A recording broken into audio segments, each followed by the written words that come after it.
Mpozi for the record, eno ye recount application mu ggwanga lyonna esoose okuwulirwa era esoose okukkirizibwa. Ndi musanyufu nnyo okubanga kkooti ekkiriza okusaba kwaffe era ntwala omukisa guno okwebaza legal team yange ekuliddwa omuyivu ennyo Ambrose Tibyasa ne ttiimu ya Beka Sekanjako, Waswa Joseph n'abalala besobola kunnyonnyola kati. Bannakalungu, mbasuubiza nti essaawa ya leero mugenda kutegeera omuntu omutuufu gwe mwalonda oluvannyuma lw'okuba nti nze nekenneenya butya mwami Sewungu bwe yabba obululu bwaffe. Obululu Sewungu bwe baamusomera si bwe buli mu box. Era omukisa gwokka gwe nali njagala mu kkooti kukkiriza kubikkula bululu obwo bannakalungu bategeere butya bulijjo mwami Sewungu bw'ajja awangula. Nkakasa mwami Sewungu alabika yawangula kalulu ka 2011 obulala bwonna abadde abba bubbe naye ku luno namulakidde. Namugamba namusuubiza nti yenze ekirooto kyagenda okuva mu nsi nga tategedde kye kitegeeza era olwaleero agenda kubitegeera. Olunaku lwokutaano lunaagenda okuziba nga Kalungu erina member parliament gwe yalonda. Okuva lwe baalangirira obululu buno nze nsula kakiiko ka byakulonda ne ttiimu yange y'abalonzi 200 era nvudde kakiiko ka byakulonda e Kalungu okujja wano. Teri ayinza kukwata ku bululu, teri ajja kukwata ku box. Kakabe kawuka nga kagenda ku box erimu obululu nako tujja kalaba tukakoleko obulabe era tekajja kusucceedinga.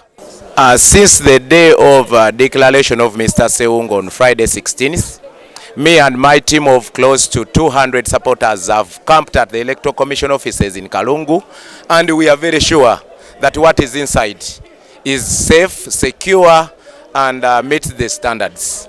Mr. Sewungu connived with Teddy Nabukenya, our district returning officer, together with presiding officers.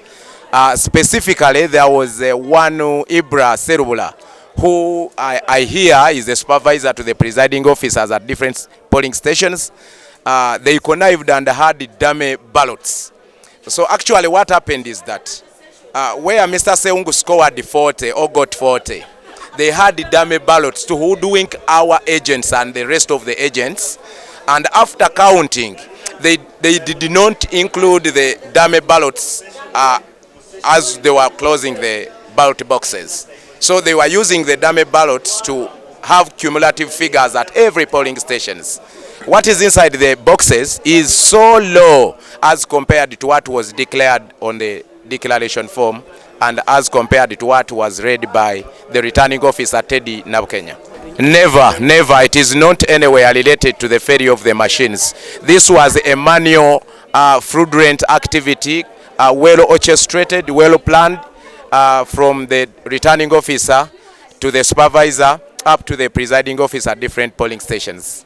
That is absolutely out of my thinking because I came to court knowing what exactly took place. Just to be positive, I know why I pursued Sewungu up to this level. I told him that I'm a dream that he will never know till when he dies. E Kalungu waliyo kooti naye ey'omulamuzi w'eddaala erisooka.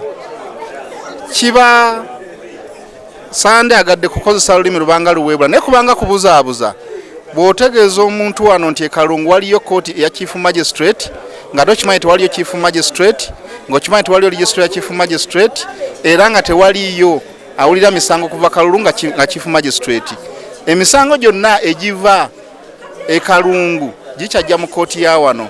N'olwekyo ebizimbe gyebiri ne kooti gyeri ebadde genda maaso bulijjo ng'ewulira emisango ebadde kooti etula e Kalungu ng'eriko omulamuzi w'eddaala erisooka era yekyaliyo n'obutuula ku ssaawa ya leero naye nga si ye chief magistrate.